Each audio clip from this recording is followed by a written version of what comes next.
Assalamualaikum warahmatullahi wabarakatuh. Selamat bertemu kembali di acara perkuliahan kita untuk kali ini. Materi kita kali ini adalah tentang konsep konservasi tanah dan air dan kualitas tanah.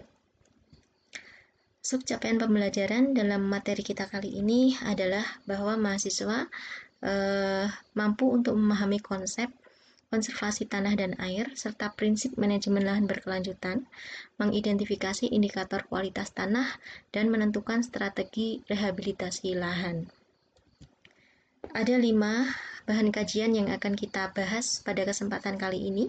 Yang pertama adalah konsep konservasi tanah dan air, yang kedua definisi kualitas tanah, yang ketiga gangguan kualitas tanah, yang keempat indikator dan teknik pengukuran kualitas tanah, dan yang kelima adalah strategi pemulihan kerusakan tanah. Kita menuju ke bahan kajian pertama tentang konsep konservasi tanah dan air.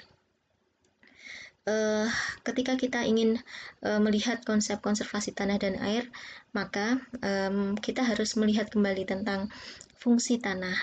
Fungsi tanah yang sehat itu ditentukan oleh berbagai macam komponen fungsi di dalam tanah. Yang pertama adalah fungsi biologi. Yang kedua adalah fungsi tanah sebagai pool organik karbon atau penyimpan bahan organik. Kemudian struktur dan porositas tanah yang baik. Yang selanjutnya adalah fungsi tanah untuk nutrien cycling dan juga fungsi tanah untuk menyediakan pangan dan hasil ternak yang sehat. Fungsi tanah untuk mendukung pertumbuhan tanaman yang sehat, dan fungsi tanah untuk menyediakan kebutuhan air tanah yang cukup bagi akar tanaman dan juga organisme. Nah, konsep pertanian, konservasi tanah dan air itu didasarkan pada sejarah yang telah ada. Jadi konsep modern yang saat ini ada itu berkaca pada permasalahan yang telah ada pada masa lampau. Jadi pertanian tradisional merupakan titik tumpu di mana konsep konservasi tanah modern itu kemudian muncul. Nah, pertanian tradisional di sini merupakan pertanian yang bertitik tumpu pada pengolahan tanah dan juga pembajakan tanah. Nah, menurut sejarahnya telah terbukti bahwa pengolahan tanah yang intensif itu kemudian sangat merugikan, baik untuk manusia maupun dari segi ekonominya. Nah, di sini ada video yang menceritakan tentang praktek pengolahan tanah dan pembajakan tanah yang dilakukan pada masa lampau yang kemudian berdampak buruk terhadap lingkungan dan juga terhadap kondisi tanah itu sendiri. Kita lihat dulu.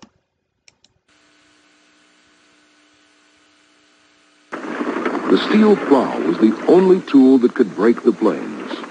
It had been a country of cattlemen here since the Civil War. This new weapon in the farmer's hands cut the prairie grass aside.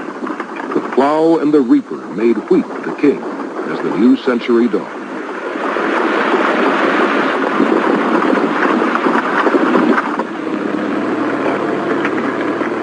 But what was going wrong was that the huge and growing demand for wheat as the United States entered the war in Europe in 1917 meant an excessive unleashing of this new technology on a soil vulnerable both to erosion by the incessant winds and to the frequent droughts of this dry interior. Quite simply, a fragile land was being flogged to death. By 1929, an area the size of England was under wheat. It was a technological revolution. But in 1930, nature struck back. As the years of drought set in and the winds swept the plains as they had always done, the failed crops were not able to fix the soil as the tough prairie grasses once did. A nation watched as the plains blew away.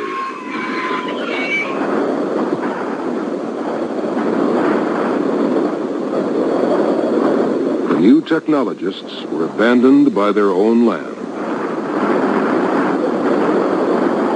In one black blizzard, 5 million tons of soil took to the air over Wichita, Kansas. Another swept from Montana to the Mississippi.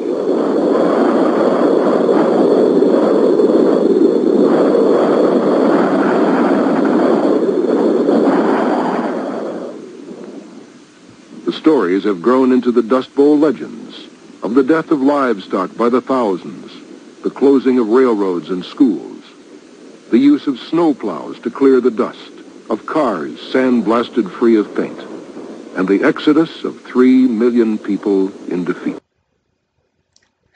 Oke, itu tadi videonya yang menceritakan bahwa di United States pada saat itu, pada tahun 1917, pada saat Perang Dunia itu, mereka menemukan new teknologi untuk pengolahan tanah, untuk teknologi pertanian mereka. Nah, di sana mereka menggunakan alat berat untuk membajak dan mengolah tanah. Kemudian pada tahun 1930 terjadi bencana itu. Jadi pengolahan tanah tadi ternyata menghancurkan struktur tanah. Jadi pada intinya pengolahan tanah itu menghancurkan struktur tanah, dan kemudian dari struktur yang sudah teragregat tadi ya, itu dia menjadi partikel-partikel yang lepas. Ya, nah ketika di sana ada bencana badai, jadi kalau di negara benua itu kan bencananya adalah bencana, biasanya bencananya salah satunya itu badai, itu angin, tornado dan lain sebagainya. Nah itu menjadi salah satu energi ya, driving force untuk terjadinya erosi, jadi erosi angin. Nah pada tahun 1930 hasil dari new teknologi yang diterapkan tadi itu ternyata kemudian mengakibatkan erosi yang sangat masif. Jadi dikatakan di situ sekitar 5 juta ton tanah dipindahkan dari kota Montana ke kota Mississippi, seperti itu. Nah itu yang terjadi. Kemudian di sisi lain di mana ketika pengolahan tanah itu dilakukan dan kemudian terjadi pelepasan agregat tanah menjadi butiran-butiran partikel tanah primer, pasir, debu liat, ya. Itu kemudian di negara-negara atau pada saat musim penghujan itu kejadiannya atau mekanismenya menjadi berbeda. Jadi kita lihat pada video kali ini. But tilled soil is at greater risk of erosion, and that can have disastrous consequences. The loss of topsoil destroys farmland and pollutes off-farm. In the United States, removing sediment from only the lower Mississippi River costs more than $100 million each year. Nah, itu tadi ya. Jadi, pada saat musim hujan, di mana driving force untuk erosi itu air hujan, sama saja. Jadi, partikel tanah itu akan terangkut. Ya, terangkut. Contohnya tadi di lower part of Mississippi River tadi, ya, itu sedimennya terlihat itu dari citra udara atau foto udara. Tidak hanya di situ saja, mungkin banyak di tempat kita juga mengalami hal yang sama, dan kerugian yang dialami bisa sangat banyak, ya, seperti itu. Nah, dari situ kita lihat bahwa praktek pertanian tradisional yang didasarkan pada pembajakan dan pengolahan tanah intensif itu berdampak tinggi pada kerusakan tanah. Oleh Bai et al. Pada tahun 2008 itu dilaporkan sekitar 34% dari seluruh lahan pertanian di dunia itu mengalami kerusakan yang serupa. Nah, karena kerusakan itu, maka terjadi penurunan produktivitas lahan, baik dalam jangka waktu pendek maupun jangka waktu panjang. Nah, di sini tantangannya nanti ke depan adalah bahwa pada tahun 2050 nanti itu akan terjadi lonjakan jumlah populasi penduduk yang berjumlah 3 kali lipat daripada saat ini. Nah, tentunya jumlah penduduk yang banyak ini nanti juga memerlukan pangan, sumber pangan yang semuanya dipenuhi dari kegiatan pertanian tadi, sehingga kemudian intensifikasi, terus kemudian tekanan terhadap lahan itu akan juga menjadi semakin tinggi. Nah, ini adalah konsep modern dari konservasi tanah.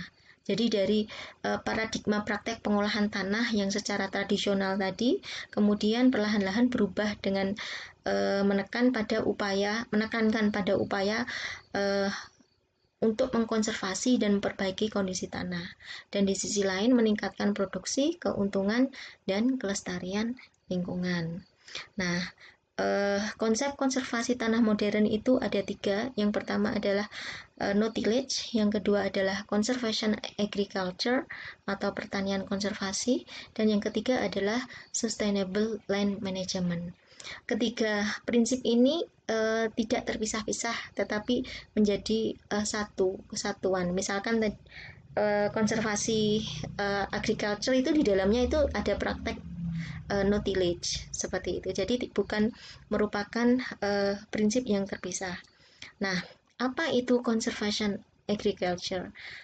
Ini ada video lagi yang menggambarkan apa itu conservation agriculture. Kita lihat bersama-sama.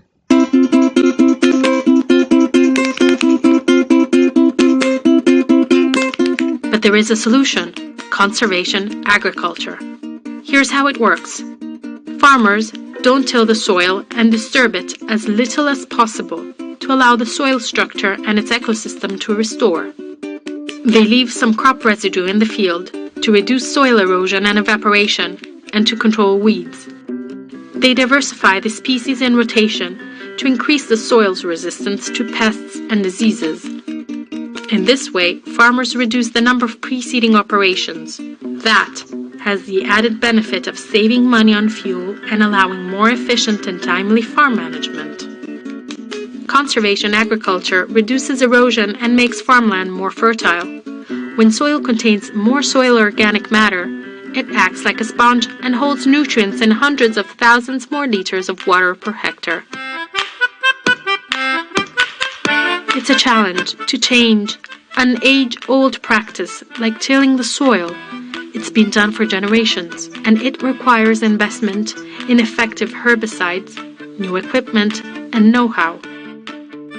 But the benefits of conservation agriculture can keep farms productive for new generations to come, with the lowest costs for adaptation and mitigation. Oke, jadi tadi adalah video yang menggambarkan tentang apa itu conservation agriculture. Dari yang kita lihat tadi, prinsip dari pertanian konservasi itu ada 3, ya. Yang pertama adalah bahwa conservation agriculture itu mempunyai prinsip yang pertama minimum soil disturbance. Jadi minimum gangguan terhadap tanah, ya. Jadi tidak ada gangguan terhadap tanah. Nah, dalam bentuk apa? Dalam bentuk no tillage, tidak ada pengolahan tanah seperti itu. Itu prinsip yang pertama. Kemudian prinsip yang kedua adalah permanent soil cover. Permanent soil cover. Ini maksudnya adalah kita meninggalkan crop residue, contohnya or live mulch di atas permukaan tanah kita, ya. Jadi tanaman yang pada musim saat ini panen itu tidak diangkut keluar biomasnya, dibiarkan di situ saja. Dan ini tentunya sudah dibahas ya di pertemuan terdahulu terkait dengan metode konservasi tanah secara vegetatif. Nah, prinsip yang ketiga adalah crop rotation. Ya, crop rotation artinya tanamannya itu diganti, ya, atau intercropping, menanam lebih dari satu macam tanaman. Nah, itu adalah prinsip konservasi, prinsip pertanian konservasi itu tadi. Nah, hasilnya apa? Hasilnya banyak tadi, ya, terutama in long term dia akan memberikan tingkat produksi yang tinggi, ya, tingkat produksi tanah yang tetap terjaga, sustainable untuk anak cucu kita. Seperti itu. Nah, itu tadi bahan kajian pertama. Bahan kajian kita yang kedua adalah tentang kualitas tanah. Nah, apa itu kualitas tanah? Ada banyak definisi. In general, definisi dari kualitas tanah adalah kemampuan tanah untuk dapat berfungsi. Ya. Kemudian ada definisi lain di sini yang menyatakan bahwa kapasitas soil quality itu merupakan kapasitas suatu tanah tertentu untuk berfungsi baik dalam kondisi alami maupun di bawah pengelolaan untuk melestarikan pertumbuhan tanaman dan produksi peternakan, mempertahankan kualitas air dan udara serta mendukung kesehatan manusia dan keberlanjutan habitatnya. Ini menurut United States Department Agriculture. Jadi Departemen Pertaniannya USDA, Amerika Serikat. Nah, ini adalah definisi lain ya dari soil quality ya. Yang selanjutnya ini definisinya adalah kemampuan tanah untuk memenuhi fungsinya dalam suatu ekosistem yang ditentukan oleh integrasi sifat-sifat tanah yang berbeda. Ya, jadi ada integrasi sifat tanah yang menentukan kemampuan tanah itu.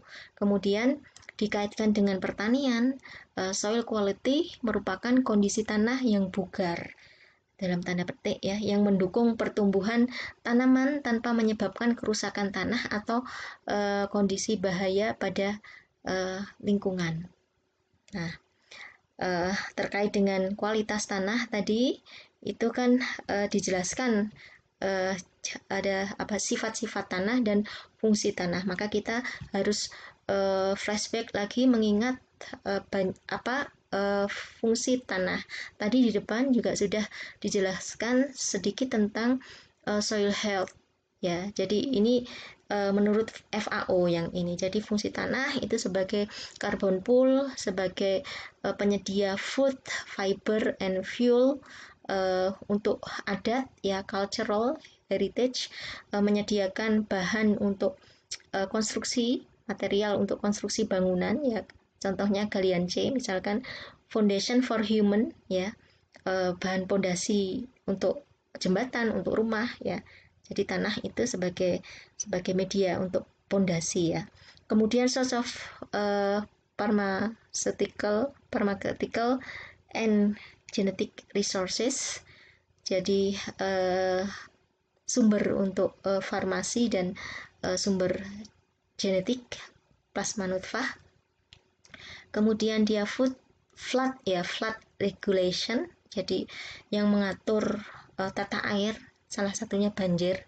Kemudian habitat for organism, nutrient cycling and climate regulation, juga water purification, jadi tanah sebagai filter. Nah, itu adalah fungsi tanah ya. Kemudian kualitas tanah itu merupakan integrasi dari dua ini. Jadi kualitas tanah terdiri dari dua, innate soil quality dan dynamic soil quality. Innate soil quality itu adalah kualitas tanah yang kualitas tanah bawaan ya, jadi bawaan dari asalnya ya. Kemudian kalau dynamic soil quality adalah kualitas tanah yang muncul karena kondisi atau proses tertentu.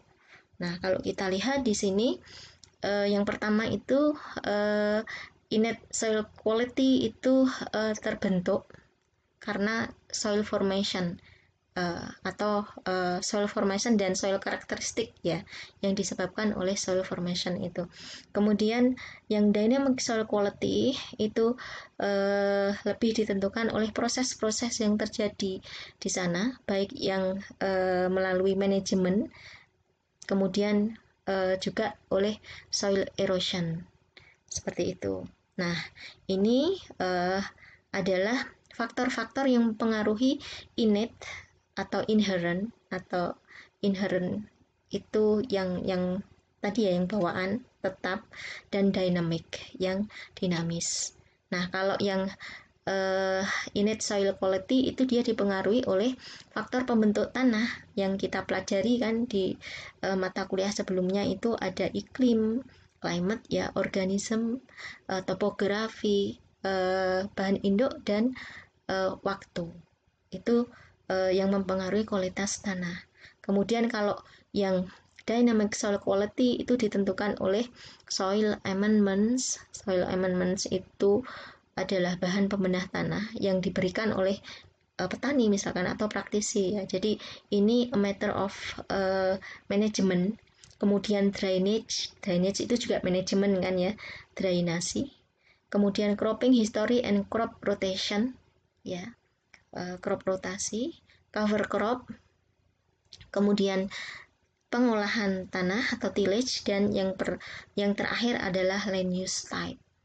Nah, interaksi antara faktor atau kualitas tanah bawaan dan kualitas dinamik ini yang akan membangun kualitas tanah itu sendiri. Jadi kualitas tanah itu ditentukan oleh sumasi atau penjumlahan dari kualitas tanah inherent atau innate dan kualitas tanah dinamik.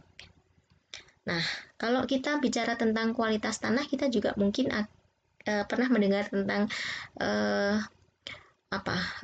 kesehatan tanah atau soil health, atau juga kesuburan tanah, soil fertility. Nah, apa bedanya ketiga istilah itu? Jadi ini dipresentasikan atau diungkapkan oleh NRGS USDA ya. Jadi ada 3 itu ya. Jadi soil fertility, soil quality, and soil health. Nah, soil fertility itu merupakan kesuburan tanah yang dibentuk oleh soil properties. Jadi soil properties itu sifat-sifat tanah. Ada 3 sifat tanah yang kita pelajari ya. Sifat kimia, fisika, biologi. Dan sifat kimia, fisika, biologi itu ditentukan oleh itu CLOR PT itu. CLOR PT itu tadi in Indonesia dia climate, organism, kemudian relief ya, topografi, kemudian parent material and time ya, seperti itu faktor pembentuk tanah. Nah, ketiga sifat tanah tadi, soil properties itu tadi akan menentukan soil fertility yang kemudian dia juga berdampak pada produktivitas pertanian. Itu. Kemudian ada lagi di situ soil quality tadi yang sudah kita bicarakan ya. Soil quality itu sepadan dengan water quality. Jadi ada materi soil, materi air, materi udara. Ya, jadi mereka masing-masing punya kualitas. Ya, kalau tanah kualitas tanah, air kualitas air, udara kualitas udara. Nah, kualitas tanah sendiri ditentukan oleh tadi ya sudah innate and dynamic. Ya, ada 2, terdiri dari 2 itu. Dan dia ditentukan oleh biological productivity, environmental quality, plant and animal health. Itu menurut Doran and Parkin ya, seperti itu. Nah, yang ketiga soil health. Soil health itu soil function driven by soil biota. Jadi fungsi-fungsi tanah yang di driven atau dipengaruhi oleh kondisi soil biota ya, kondisi organisme di dalam tanah. Nah, ini dia punya hubungan timbal balik dengan soil quality dan juga punya hubungan timbal balik dengan soil fertility. Jadi keberadaan biota tadi itu mendukung biological productivity, misalkan seperti itu. Ya, terus kemudian soil biota itu juga mendukung soil fertility di bidang tadi di sifat biological tadi, biological soil properties tadi. Ya, seperti itu. Ada hubungan timbal balik. Dan secara long term, dalam waktu lama, soil health itu dia akan berdampak pada agricultural productivity. Nah, soil health ini dia based on ecosystem services. Jadi, soil quality itu adalah soil condition to predict its productivity. ya. Sementara kalau soil health itu kondisi tanah yang dipergunakan untuk menduga atau memprediksi bagaimana tanah itu berfungsi atau fungsi tanah itu. Seperti itu. Ya. Nah, pertanyaan selanjutnya adalah mengapa kualitas tanah itu perlu kita ketahui? Ya, mengapa kita harus tahu? Jadi, tujuan kita mengevaluasi kualitas tanah itu adalah untuk mengetahui dampak kegiatan pengelolaan tanah terhadap fungsi tanah itu sendiri. Ya. Jadi, seperti itu tujuannya. Nah, dasar pemikirannya ada beberapa hal. Yang pertama adalah untuk awareness. Jadi ketika kita mengetahui kualitas tanah, maka kita akan sadar apa sih faktor-faktor yang membatasi, ya, sehingga kemudian kita tidak melakukan hal-hal yang kemudian justru menurunkan kualitas tanah. Itu awareness untuk diri kita sendiri dan juga untuk orang lain. Kemudian yang kedua adalah education untuk pendidikan, ya, karena hal ini perlu diajarkan pada generasi yang akan datang, misalkan seperti itu, karena ini hal yang penting untuk sustainability. Kemudian dasar pemikiran yang lain adalah evaluation on practice, effect, and troubleshooting. Jadi evaluasi dari dampak, efek dari praktek yang kita lakukan. Praktek itu adalah semacam aktivitas yang kita lakukan yang nanti dikaitkan dengan kualitas tanah. Ya, jadi bagaimana dampak manajemen misalkan yang kita lakukan pada suatu lahan atau suatu tanah terhadap kualitas tanah. Dan ketika ada permasalahan, troubleshooting-nya itu tadi adalah ketika kita tahu itu, nah kita tahu kita bisa mengevaluasi, ya, kita evaluasi itu kita tahu permasalahannya ada di mana dan bagaimana kita menyelesaikan permasalahan itu. Kemudian kita juga bisa mengevaluasi alternatif manajemen atau kegiatan atau praktek yang lain, ya, untuk meningkatkan kualitas tanah. Ya, kemudian yang terakhir dasar pemikirannya untuk mengevaluasi kualitas tanah ini adalah untuk mengakses adaptive management tool. Jadi manajemen tool tadi, ya, praktek-praktek pengelolaan itu bisa kita nilai apakah pengelolaan atau manajemen yang kita lakukan itu baik atau buruk terhadap kualitas tanah. Itu. Nah, kualitas tanah itu punya hubungan dengan environmental quality, dia juga punya hubungan dengan agricultural sustainability. Ya, jadi soil quality yang tadi terdiri dari sifat fisika, kimia, biologi tadi, dia akan berdampak atau memberikan kontribusi terhadap kualitas lingkungan. Ya, kualitas lingkungan itu dia terdiri dari kualitas air, kualitas tanah sendiri, dan kualitas udara. Nah, ya, itu tadi soil quality menjadi satu bagian di situ. Sementara itu kualitas lingkungan dia menjadi atau berkontribusi terhadap pertanian yang berkelanjutan. Nah, kalau kita ingat sustainable agriculture itu terdiri dari 3 pilar, ya, yaitu pilar ekonomi, sosial, budaya, dan environment. Jadi dia harus suatu sistem, ya, misalkan kita sebut sebagai sistem yang sustainable jika dia sustainable secara ekonomi, sustainable secara sosial, ya, dan sustainable secara lingkungan. Nah, ini tadi, ya, yang membentuk soil quality, ya. Jadi soil quality itu ditentukan oleh physico-chemical properties, itu ada pH, tekstur, salinity, etc. Kemudian ada microbial diversity dan juga ada microbial function. Yang kemudian soil quality ini nanti akan menghasilkan tanaman yang sehat. Ya, kalau tanamannya sehat, maka manusianya juga sehat. Nah, itu tadi bahan kajian yang kedua.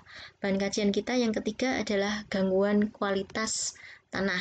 Jadi apa sih yang menyebabkan kualitas tanah kita itu tidak baik seperti itu. Nah, jadi kualitas tanah yang tidak baik itu ditentukan oleh dua hal. Yang pertama adalah drivers, yang kedua adalah pressure.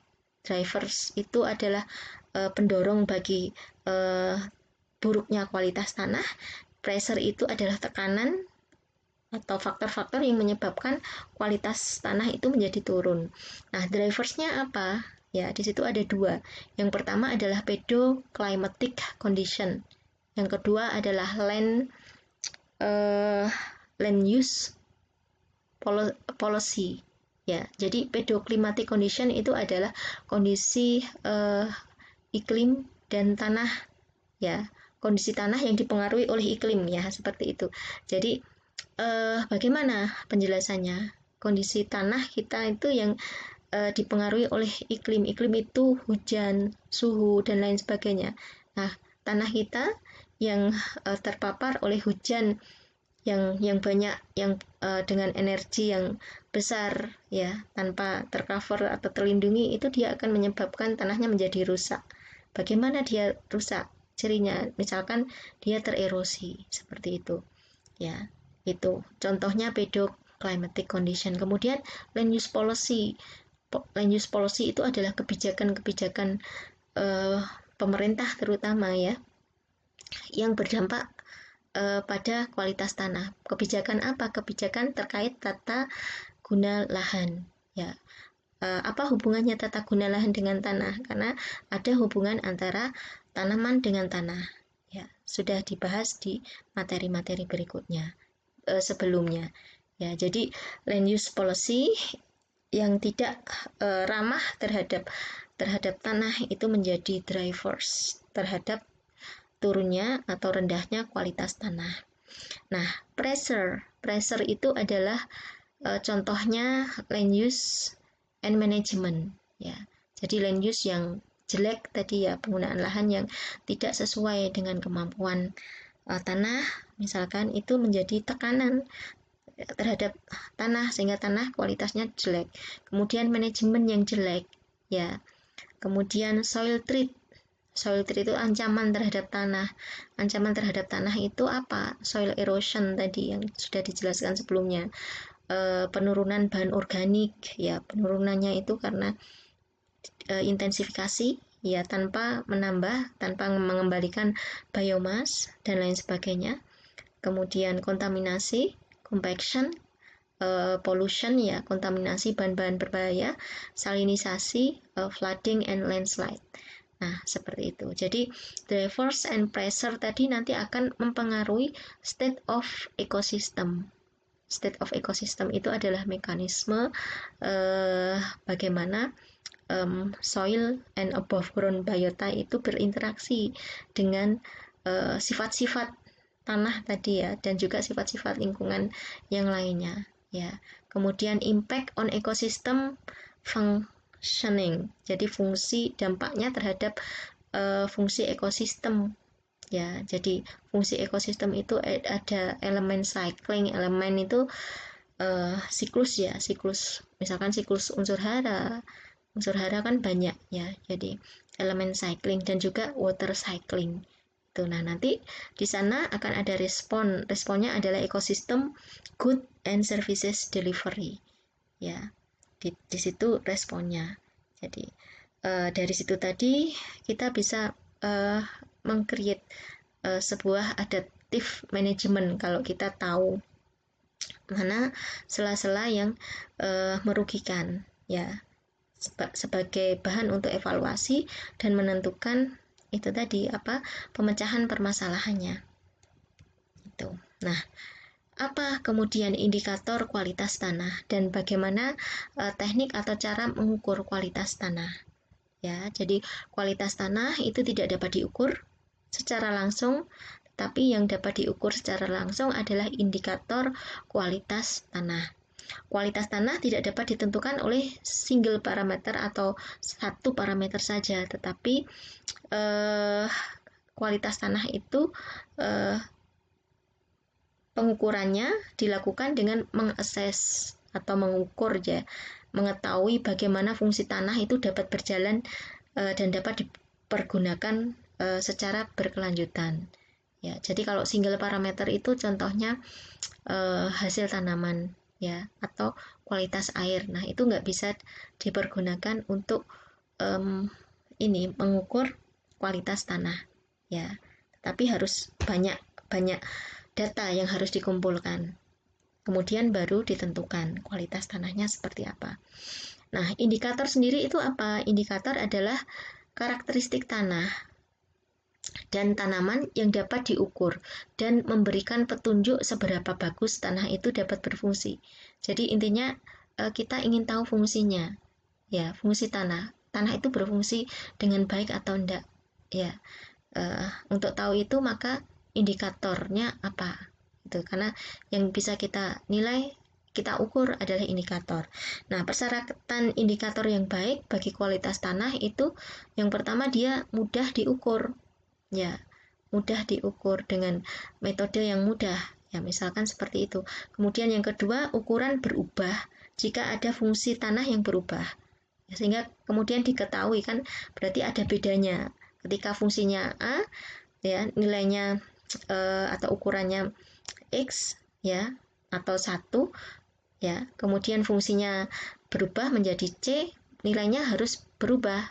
Nilainya tidak boleh tetap, karena ketika tidak berubah maka hal tersebut akan menjadi membingungkan dan tidak terukur, ya.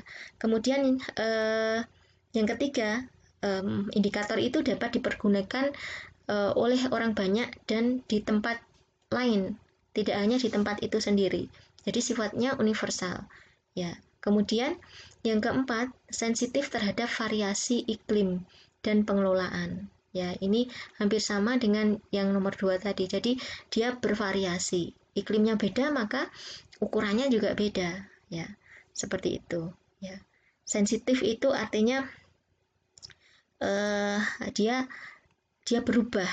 Ketika iklimnya berubah, maka dia juga akan berubah ukurannya. Dan juga hal ini terjadi atau sama, hal yang sama juga terjadi pada pengelolaan. Nah, ini adalah indikator fisik, kimia, dan biologi yang bisa kita ukur untuk menilai kualitas tanah. Ya, jadi ada soil depth, water holding capacity, ya, physical environment, contohnya struktur tanah, aerasi, drainasi, tekstur, kepadatan tanah, dan juga soil erosion. Yang chemical factor itu ada ketersediaan unsur hara, ya. Kemudian ada reaksi tanah, pH tanah, kemasaman tanah, salinitas, ya, sodic soil, ada presence of toxic element, dan juga ada ion exchange fenomena, baik kation maupun anion exchange capacity. Ya, kemudian ada biological factor, itu microorganism present, keberadaan mikroorganisme dan interaksi antar mereka. Kemudian ada earthworm activities, ada aktivitas enzim-enzim yang ada di dalam tanah, dan kandungan bahan organik di dalam tanah. Itu menjadi indikator, ya, seperti itu.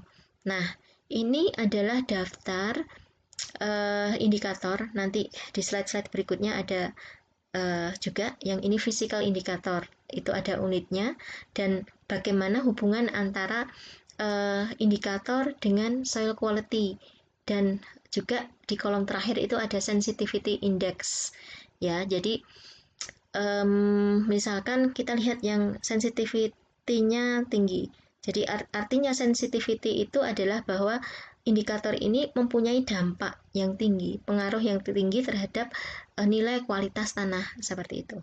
Jadi soil texture itu bagaimana hubungannya dengan soil quality? Soil texture itu dia mempengaruhi water retention, jadi retensi air, kemampuan tanah untuk menyimpan air, karena air itu adalah substansi yang sangat diperlukan untuk pertumbuhan tanaman, maka dia sensitivitasnya tinggi, terhadap kualitas tanah. Kemudian juga soil texture itu dia punya hubungan terkait dengan nutrient retention, kapasitas tukar kation gitu ya. Dia bisa mengikat tekstur tanah, ya, itu menentukan kekuatan tanah atau seberapa besar tanah bisa mengikat unsur-unsur hara yang diperlukan oleh tanaman. Ya, soil texture juga mempengaruhi infiltrasi tanah. Ya, infiltrasi tanah itu nanti mempengaruhi kondisi rhizosfer atau tanah, ya, tanah yang menjadi media tanam itu. Jadi ketika infiltrasinya tidak bagus, maka dia bisa tergenang di situ tanahnya. Ya, kalau tergenang maka mengancam keselamatan akar tanaman. Sehingga kemudian soil texture ini dikategorikan mempunyai sensitivitas indeks yang tinggi terhadap kualitas tanah. Nah, yang lainnya tolong diinterpretasikan sendiri, ya. Itu ada available water content, ada aggregate stability pada top 30 cm, ya, yang tinggi itu. Nah, ini yang chemical indicators, ada pH, EC, organic carbon, available and etc. di situ, ya. Seperti itu. Nanti kita lihat di situ ada moderate to high, ada high to very high, ya, seperti itu. Jadi kalau kita bandingkan dengan yang ini tadi, ini agak berbeda. Jadi yang physical, yang chemical indicator itu dia sensitivitasnya pada umumnya lebih tinggi dibandingkan yang physical. Tetapi physical indikator ini juga berperan penting karena ketika dia tidak tercapai, maka kesuburan tanah yang kimia atau chemical indikator ini juga tidak bisa tercapai tinggi, ya, seperti itu. Kemudian biological indicator itu ada mineralizable N, biomass C, dan yang lainnya di situ. Ya, nanti dilihat sendiri di situ bagaimana hubungan antara indikator dengan soil quality. Nah, setelah kita tahu indikatornya, kita bisa ngukur misalkan pH-nya berapa, infiltrasinya berapa. Nah, nanti bagaimana cara menentukan indeksnya, menentukan nilainya, sehingga kemudian kita mengenal apa yang disebut sebagai soil quality index. Nah, soil quality index itu merupakan faktor dari soil property, kemudian potential productivity, environmental factor, health of human and animals, erodibility, biological diversity, food quality, and management input. Ya, jadi untuk mendapatkan nilai soil quality itu harus banyak faktor yang diukur. Nah, faktor-faktor tadi itu terdiri dari banyak indikator. Ya, bisa dibayangkan kalau misalkan kita penelitian tentang itu, maka berapa banyak parameter yang harus kita ukur untuk menentukan kualitas suatu tanah. Ya, seperti itu. Nah, itu kemudian teknik atau metode pengukuran kualitas tanah itu bagaimana? Ya, ada 3 macam teknik atau metode, ya, 3 kelompok metode ini. Yang pertama farmers method, metode petani, ya. Yang kedua metode secara statistik, tapi yang statistik ini nggak banyak kita bahas, ya. Kemudian conventional method. Nah, yang farmers method ini berdasarkan pada local knowledge dari petani, ya. Jadi local knowledge-nya itu apa? Local knowledge itu adalah pengetahuan lokal petani. Kenapa dia dijadikan sebagai metode yang bisa untuk mengukur kualitas tanah? Ya, karena local knowledge itu dibangun oleh petani lokal di sana, di suatu tempat, ya, dalam kurun waktu yang lama.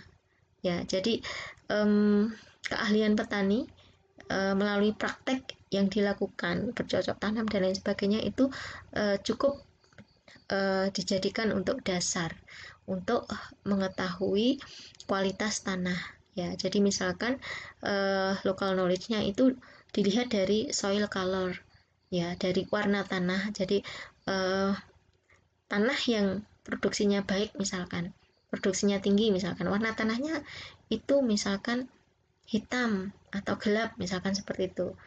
Warna tanahnya terang, seperti itu. Warna tanahnya kalau merah, kan ada tanah macam-macam warnanya ya. Warna tanahnya merah itu nanti sifatnya seperti ini. Kayak itu. Kualitasnya kalau ditanami tanaman itu nanti dia akan tinggi atau rendah gitu ya produksinya. Misalkan seperti itu. Itu adalah pengetahuan petani dari pengalaman yang didapatkan ya, seperti itu. Nah, selain warna itu ada smell. Smell itu bau ya. Jadi dengan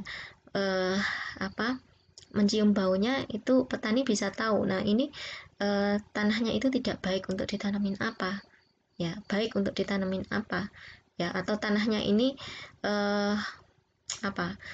sedang mengalami kondisi yang tidak baik, misalkan rusak dan lain sebagainya. Nah, smell ini nanti hubungannya dengan kandungan bahan organik bisa, misalkan ya. Jadi kandungan bahan organik itu kan nanti bisa dilihat dari indikator itu, baunya misalkan. Kemudian kontaminasi unsur-unsur berbahaya, polutan, logam berat misalkan, itu bisa dideteksi dari bau ya, seperti itu. Nah, itu yang farmers method. Banyak lagi ya selain soil color and soil smell, itu banyak lagi kalau kita bisa gali local knowledge-nya petani. Kemudian statistical method itu terdiri dari 2, measure of dispersion dan soil management assessment framework. Nah, ini nanti tidak kita bahas kali ini, tapi kalian bisa cari dari sumber lain, dari browsing dan lain sebagainya ya. Kemudian yang ketiga adalah conventional method. Conventional method itu tadi yang sudah kita ceritakan. Yang pertama adalah soil quality index. Jadi ada indeksnya. Ya, indeks yang tadi soil quality itu merupakan faktor dari banyak hal tadi. Ya, kemudian yang kedua scoring. Jadi diskor. Ya, ini metodenya. Nah, ini yang metode scoring ya, dikemukakan oleh Andrew et al. Pada tahun 2001. Ya, jadi tanah itu kan tadi mempunyai fungsi yang banyak ya. Nah, fungsi-fungsi itu kemudian kita ukur sehingga kita kemudian mempunyai data. Nah, datanya itu harus memenuhi jumlah tertentu sehingga kemudian disebut sebagai minimum data set ya. Nah, soil function tadi mempunyai indikator, banyak indikator. Nah, indikator-indikator itu tadi yang akan diskor. Nah, skornya bagaimana? Skornya kita tentukan ya. Kita tentukan dengan scoring dari 1 sampai 10, misalkan 1 sampai 100 atau 0 sampai 10, 0 sampai 100, 0 sampai 5 misalkan, seperti itu. Ya, kemudian dari situ skor itu kita akan mendapatkan nilai indeks ya, nilai indeks dari soil quality. Nah, itu tadi bahan kajian yang keempat. Bahan kajian yang kelima adalah strategi pemulihan kerusakan lahan. Jadi kalau ada lahan yang rusak, yang kemudian menyebabkan kualitas tanah itu menjadi turun, apa yang harus kita lakukan? Ya, nah ini adalah management step to improve soil quality. Ya, yang pertama adalah assess soil health and biological activity on farm. Jadi kalau kita mau ini menentukan tindakan apa yang kita perlukan, ya kita harus menilai dulu kesehatan tanah kita di lahan kita. Ya, ada banyak yang bisa kita jadikan pedoman. Ya, kita bisa menggunakan soil quality test kit dari USDA. Ya, jadi ada formnya yang di situ ada isian. Ya, jadi isiannya itu adalah berupa indikator. Nanti bisa dicentang-centang atau masukkan nilainya. Ya, nilainya apa? Indikator tadi yang kita ukur ya. Itu terus kemudian early warning monitoring for croplands. Jadi monitor tanaman kita monitor. Ya, apakah tanaman kita itu sakit atau diganggu oleh organisme pengganggu tanaman ataukah kekurangan unsur hara dan lain sebagainya. Kemudian direct assessment of soil health. Ya, jadi kayak tadi feel or smell it. Jadi kayak metode petani itu tadi, ya. Itu. Terus kemudian yang kita lakukan lagi adalah utilize tool and technique to build soil. Jadi menggunakan teknik dan tool untuk membangun tanah, itu artinya memperbaiki kondisi tanah. Ya, jadi apa toolnya? Crop rotation, no over irrigation, karena irigasi itu ya tidak boleh berlebihan ya. Jadi kalau berlebihan itu juga berdampak buruk pada tanaman ya. Itu. Kemudian organic farming, no overgrazing and overexploitation and of resources, integrated nutrient management, pengelolaan nutrien yang terintegrasi, bioteknologi, kita pakai biofertilizer, biopesticide, ya kita pakai teknologi, misalkan teknologi nanoteknologi yang kemarin kita sudah bahas misalkan. Kemudian reduce use of synthetic or inorganic fertilizer, jadi mengurangi bahan-bahan anorganik ya, seperti itu. Kemudian leave fallow for a season, jadi fallow itu diberokan, artinya lahan itu tidak digunakan atau diistirahatkan sementara waktu ya. Ini untuk memperbaiki kondisi tanah. Contohnya dampaknya fallow itu misalkan dia bisa memotong siklus hama penyakit, mengistirahatkan tanah, kemudian memberikan waktu tanah untuk mendekomposisi bahan organik yang kita berikan ya, sehingga kemudian dia menjadi lebih baik kondisinya. Kemudian yang terakhir adalah continue to monitor indicators of success or failure as you experience new practices and amendments. Jadi tetap terus memonitor indikator-indikator dari keberhasilan dan kegagalan ya, yang kita pelajari dari pengalaman kita ya, pengalaman kita mengelola lahan atau tanah kita ya, seperti itu. Kemudian itu kerusakan lahan pertanian ya. Kemudian bagaimana kalau kerusakan itu terjadi di lahan hutan? Nah, kita harus melihat faktornya dulu, atau faktor atau penyebabnya. Jadi penyebab kerusakan lahan hutan itu ada dua pada umumnya. Yang pertama adalah karena faktor alam, yang kedua adalah karena faktor human. Ya, kalau faktor alam itu ya yang menyebabkan kerusakan karena bencana alam. Bencana alam yang terjadi itu misalkan banjir di hutan, kebakaran hutan ya, seperti itu ya. Nah, kalau sudah seperti itu, maka apa yang harus kita lakukan? Kalau kebakaran misalkan ya, kebakaran hutan ya, kita harus mencegah kebakaran hutan. Kebakaran hutan itu di-driving dari apa? Misalkan dari iklim. Nah, iklim susah kita, misalkan musim kemaraunya panjang. Nah, sehingga kemudian banyak semak belukar kering misalkan, seperti itu. Nah, itu bagaimana caranya ya? Dibikin sekat bakar misalkan itu. Terus kemudian ada lagi hutan terbakar itu karena faktor manusia juga, bisa seperti itu. Maka harus ada awareness ya, kesadaran, peningkatan kesadaran. Nah, itu kalau dari sisi tadi ya, bakaran hutan karena alam ya, dan juga manusia. Nah, yang kedua tadi, yang faktor human tadi, itu bagaimana caranya ya, seperti itu. Jadi paradigma yang baru itu adalah bahwa kita mengikut sertakan masyarakat ya. Jadi masyarakat dalam hal ini berpartisipasi dalam hal mengidentifikasi permasalahan, bernegosiasi, dan mengimplementasikan praktek pemulihan kerusakan lahan. Atas dasar apa? Atas dasar bahwa kondisi alam atau lokasi yang terbakar dan lain sebagainya itu adalah bagian dari mereka ya, yang kemudian nanti akan menentukan nasib mereka dan anak cucu kita selanjutnya. Nah, seperti itu. Jadi menjadi kebutuhan kita. Nah, itu yang harus kita tekankan sehingga kemudian mereka bisa ikut berpartisipasi itu tadi. Nah, selanjutnya kerusakan lahan pada tambang, daerah tambang. Nah, ini dicirikan oleh beberapa hal kerusakan ini. Yang pertama, hilangnya kanopi. Jadi tambang itu kan, kalau tambang itu macam-macam ya. Jadi kalau kita pelajari itu proses penambangan itu ada tambang itu yang ini dieksplor itu di bagian atasnya ya. Jadi mineral-mineral itu ditambang ya melalui permukaan tanah. Ada juga yang di bawah permukaan tanah ya.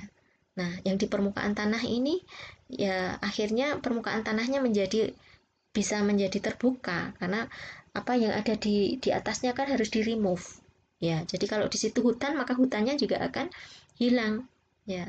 Kanopi seed pool ya, misalkan semak belukar, kemudian root sistemnya juga hilang ya karena itu mengganggu. Kemudian loss of native biodiversity, species and ecosystem. Jadi ya hilang native ekosistem dan spesies biodiversity-nya hilang ya karena harus di remove di situ karena itu mau diekstrak tanahnya ya. Itu kemudian loss of land capability and stability ya, hilangnya kemampuan lahan dan stabilitas lahan. Nah, loss option for development multisektor ya, jadi kehilangan pilihan untuk pengembangan di tingkat multisektor pengembangannya karena tanahnya sudah rusak. Kemudian change natural or existing land cover. Jadi land covernya otomatis berubah dari hutan mungkin berubah menjadi terbuka atau mungkin tumbuh semak kalau dia bisa tumbuh semak di atasnya. Misalkan seperti itu. Kemudian karena terbuka dia increase soil erosion. Itu ya. Ini adalah ciri-ciri kerusakan lahan akibat penambangan.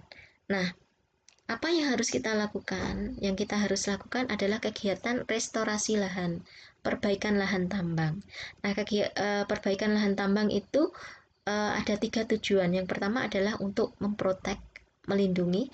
Yang kedua adalah untuk mengkonservasi, memperbaiki. Yang ketiga adalah untuk meningkatkan produksi.